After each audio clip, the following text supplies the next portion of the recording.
Happy New Year and welcome to the first edition of the Academy 2015.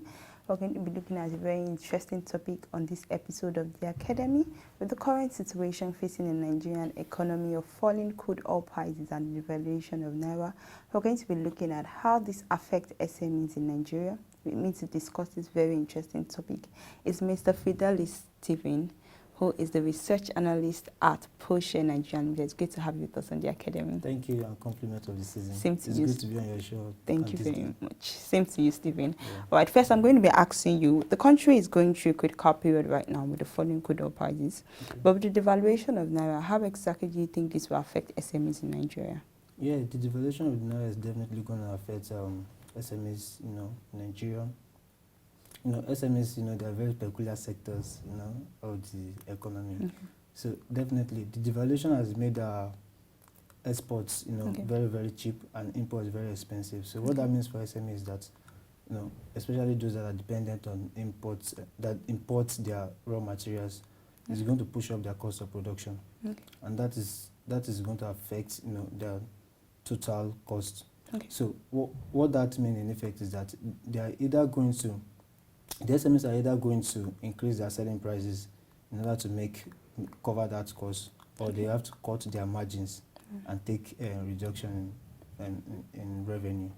So I think reduction in revenue for the SMEs will be more like it, because it will be difficult for them at this time, to increase their selling prices, considering the fact that the economic situation might not be favorable for them to do so, because even the common man on the streets also have been affected, because income generally might just be going down in weeks to come. So right. But also on the devaluation, the cost of importation in the country will definitely go high. Yeah. Now, considering this, what exactly do you think should be the policy approach to salvage SMEs being the key drivers of the economy? Yeah, I think government needs to do a lot in terms of regulation, and then helping the SME sector to thrive at this critical time. First is that in terms of funding, the SMEs might not be getting funds from the lending institutions, as the banks, because right now even the banks are also trying to they are being affected by the devaluation and the incidences of the CRR. So right now the banks might not be might not be the go-to place for them to seek for funding. So I would advise the SMEs, to look elsewhere, like the Bank of Industries and the sector-specific funds that the CBN has put in place for the SMEs to tap in from. The interesting thing about these loans from the CBN and the Bank of Industries is that it comes at the single digits, and besides that, they also have a very expanded payback period. So it's good for them to look that way, to seek for funds. Okay. All right. My next question is going to be on the issue of the MPR hike by the CBN from 12% to about 13%. Can you share with us how this will affect lending for businesses in Nigeria? Yeah, the MPR is the benchmark rates for lending. It's the rate at which CBN lends to banks, and in turn, that rate is what forms the basis for which banks fix their lending rate. So increasing MPR from 12 to 13%, it has definitely shoot up lending rates. According to current statistics, the prime lending rate is around 25%, and the prime lending rate is around 16%, and the maximum lending rate is around 25%. So, and I think that is on the high side for SMEs to even assess beyond the issue of them not having adequate collateral.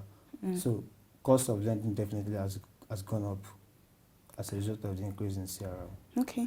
All right, I'm going to be asking you, Nigerians are known as very highly entrepreneurial people, and the mainstay are in the informal sector actually. But what would you say is the way forward for repositioning this sector to become viable? Yeah, the informal sector, it's a very huge sector.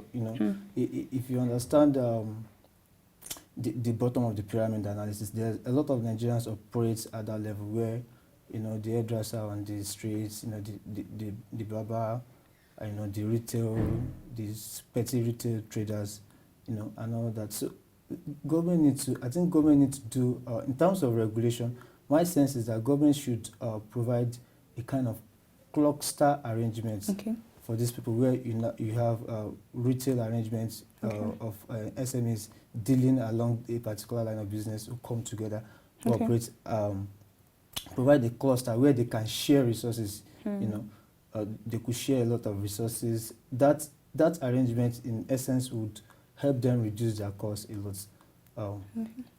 Then beyond that, if you look at businesses like the fashion, the salon operators, the barber, most of these guys need electricity for their businesses.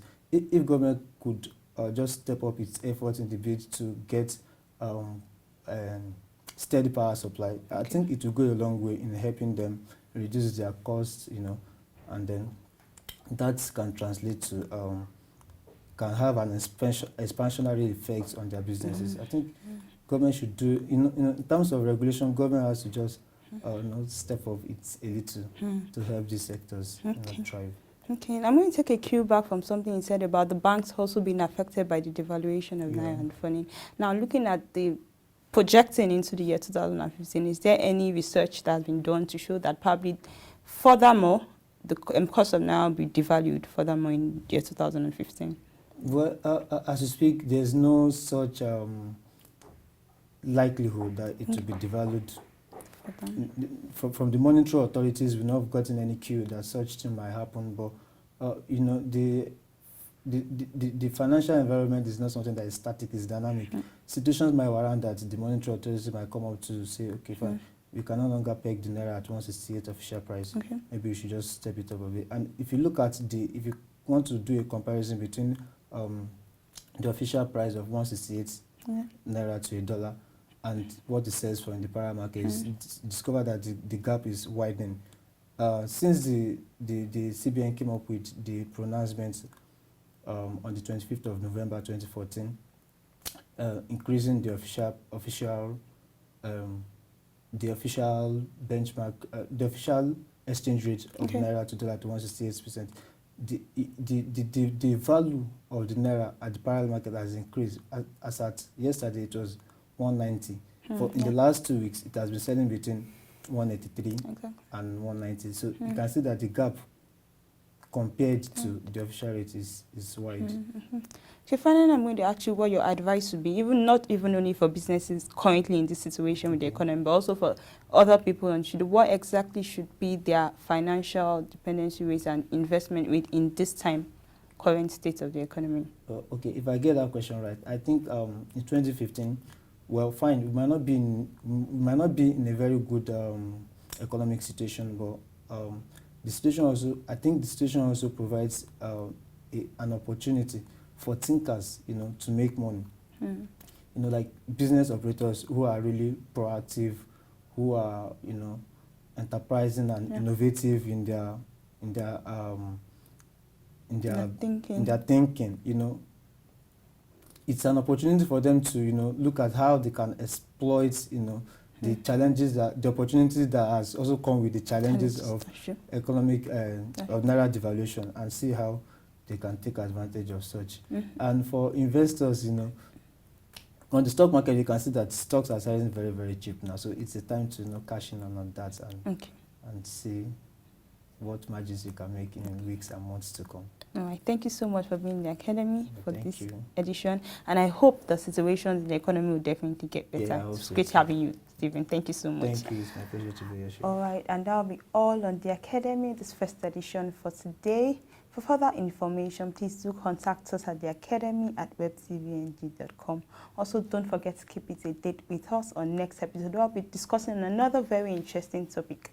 Till then, don't forget that there's something in you that will cause the world to celebrate, and the best time to start it is now. Thank you so much for watching, and bye.